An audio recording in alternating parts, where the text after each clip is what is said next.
এটা বাংলাদেশে যা ঘটেছে, এই যে মূর্খ, অজ্ঞতা, নৃশংস, অত্যাচারী যেই বিশেষত্ব করেন না কেন, সেটা ওদের ক্ষেত্রে কম হবে। এবং সেখানকার বাংলাদেশের যারা সুশীল সমাজের মানুষ, তারা কি ভাবছে আমি বলতে পারবো না, কিন্তু এই যে নক্কারজনক ঘটনায় সারা বিশ্ব সহ সমস্ত সুশীল সমাজের মানুষ এবং সমস্ত মানুষ ধিক্কার জানায়। এবং আমাদের সনাতন ধর্ম বাঁচাও মঞ্চের পক্ষ থেকে আমিও তাদেরকে ধিক্কার জানাচ্ছি। এবং সমস্ত বিষয় নরেন্দ্র মোদীকে অনুরোধ করছি যে এই বিষয়টি বাংলাদেশের সঙ্গে যে কোনো বিষয়ে এই বিষয়ে স্টেপ নেওয়া দরকার।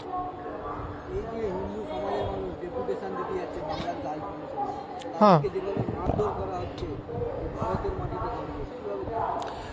শুনুন, যেটা আমি দেখছিলাম যে ভিডিওতে যারা ডেপুটেশন দিতে যাচ্ছে হিন্দু জাগরণ মঞ্চের বা হিন্দুত্ববাদী কিছু মানুষ বাংলাদেশে হাই কমিশনে, বা গতকালকে দেখেছি আমি যেটা ওখানকার প্রধানমন্ত্রী তার কুশপুত্তলিকায় জুতো মেরা হয়েছে এবং এখানকার পুলিশ ব্যারিকেড ভেঙেছে, বিভিন্ন কাজ করেছে।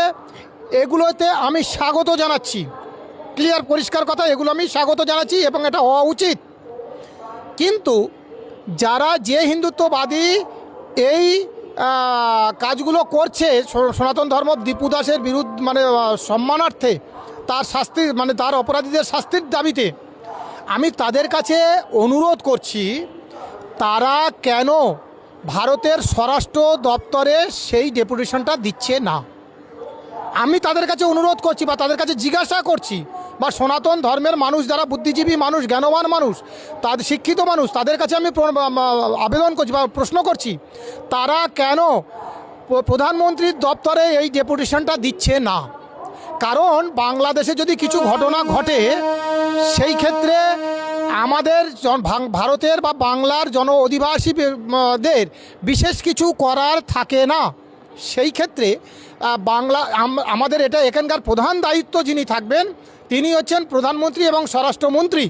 তাহলে তাদের কাছে এই ডেপুটেশনটা দেওয়া হচ্ছে না কেন, এই জন্য আমি খুবই বিব্রত। কি বলেছি বুঝেছেন? এক। দুই হচ্ছে, এতদিন যারা বলছিল যে পশ্চিমবাংলায় হিন্দুরা অত্যন্ত অত্যাচারিত, অবহেলিত এবং ভয়ের মধ্যে আছে, তাহলে আজকের পশ্চিমবঙ্গে এত যে আন্দোলন হচ্ছে দীপু দাসের জন্য, তার জন্য আমি গর্বিত। কিন্তু তারা তাহলে এই প্রচারটা ভুল করছিল। কারণ কি, তারা তো এই হিন্দু জাগরণ মঞ্চের শাখা প্রশাখা প্রচুর বিহারে আছে, কই সেখানে তো কোনো হচ্ছে না, আন্দোলন হচ্ছে না। দিল্লিতে আছে, ইউপিতে আছে, গুজরাটে আছে, কই এগুলো তো, এটা তো আরএসএসের একটা শাখা, কই সেখানে তো কই আন্দোলন হচ্ছে না। সেই আন্দোলনটা করার জন্য আমি তাদেরকে অনুরোধ করছি আর প্রশ্ন করছি, যদি না করে কেন হবে না, এই প্রশ্নটা আমি করছি এবং সুশীল সমাজ সেই প্রশ্নের উত্তর দিক। আমি এদেরকে স্বাগত জানাচ্ছি, 100 বার স্বাগত জানাচ্ছি এবং তাদের সমর্থনে আছি। আমি তো আমাকে ইনভাইট করলে আমিও যাব। কিন্তু তারা কেন পিএমও দপ্তরে প্রধানমন্ত্রী দপ্তরে দিচ্ছে না, কেন স্বরাষ্ট্র দপ্তরে দিচ্ছে না, আরও রাজ্যের আরও যারা হিন্দু জাগরণ মঞ্চ বা হিন্দুত্ববাদী রয়েছে তারা কেন আন্দোলন করছে না? বাংলাদেশের হাই কমিশন শুধু পশ্চিমবঙ্গে নেই, প্রতিটি রাজ্যেতে আছে এবং দিল্লিতে কেন্দ্রীয় স্তরে আছে। তাহলে সেখানে তো আরও হিন্দু জাগরণ মঞ্চের সদস্যরা রয়েছে, বিশ্ব হিন্দু পরিষদের সদস্যরা রয়েছে, আরএসএসের সদস্যরা রয়েছে, কেন তারা সেখানে দিচ্ছে না? এবং আমাদের স্বরাষ্ট্রমন্ত্রী এবং প্রধানমন্ত্রী এবং রাষ্ট্রপতি, যারা তো হিন্দুত্ববাদী বলে পরিচিত, এতদিন ধরে আমি তাই শুনে এসেছি এবং জানি, কিন্তু তারা কেন বাংলাদেশের বিরুদ্ধে স্টেপ নিচ্ছে না?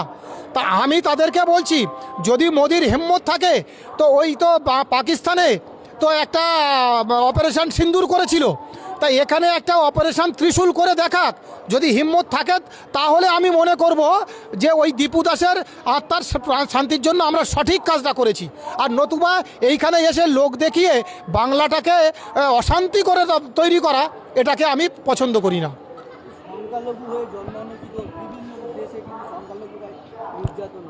দেখুন, অবশ্যই সংখ্যালঘু বলেই আজকের বাংলাদেশে এক দীপুচন্দ্র দাসকে এইভাবে হত্যা করেছে। শুধু একটা হত্যা নয়, এটা একটা কি মর্মান্তিক ঘটনা, যে কি ধরুন রাগের বশতে অনেক সময় এরকম কিছু হয়ে যায়, কিন্তু তাকে নিয়ে সবাই মিলে বা তাকে একটা মানে দিবালোকে জ্যান্ত পুড়িয়ে দিয়ে সেটাকে ভিডিও করা, এই যে মর্মান্তিক ঘটনা আমাদের পৃথিবীর ইতিহাসে এটা খুবই বিরল। তারপরে কেরালে দেখা গেল এক দলিত হিন্দু যুবককে পিটিয়ে মারা হলো বাংলাদেশ। এটাও আমি শুনেছি। এগুলোকেও ভারত সরকারকে আমাদেরকে সাবধান থাকতে হতে হবে। আজকের আমি ট্রেনে আসার সময় এক গুজরাটে থাকে আমার এক বাঙালি ভাই, ও বলল যে গুজরাটে মাফ করবেন, রাজস্থানে থাকেন। রাজস্থানে তখন সেখানকার মানে বলছে আমাদের নিচু শ্রেণীর লোকেদের ভীষণভাবে তারা আমাদেরকে অপমান করে, নির্যাতন করে। এইভাবে যে বাংলাদেশের ঘটনা নিয়ে চেষ্টা করছে, কিন্তু ভারতের মধ্যে বাঙালি হিন্দু দলিত হিন্দুকে পিটিয়ে মারা হচ্ছে, সেটা নিশ্চয়ই আমি তার প্রতিবাদ করছি। যারা করছে তাদেরকে আমি শাস্তির দাবি করছি। এবং দিল্লিতে আরএসএসের পাশে যে আরএসএসের বাড়ির পাশে যে মন্দিরটা ভাঙা হয়েছে, তো এটা তো হিন্দু বিরোধী কাজ হয়েছে আরএসএসের। আমি তার জন্য ডেপুটেশন দিয়েছি এবং প্রতি ক্ষেত্রে এর বিরোধিতা করব, যে অতি অবিলম্বে আরএসএসের পাশে যে শ্রীনাথের মন্দির ছিল সেটা পুনর্নির্মাণ করে হয়, যদি ওরা হিন্দুত্ববাদী হয়। আর যারা, আমি বলছি যারা শুনছে তাদের হিন্দুত্ববাদী যদি হয়, তারা যেন না বাজে কমেন্ট না করে। কোথাও কি মনে হচ্ছে 26শে পশ্চিমবাংলায় বিধানসভার আগেই কি বাংলাদেশে আওয়ামী লীগকে দিয়ে এই রাজনীতির খেলা?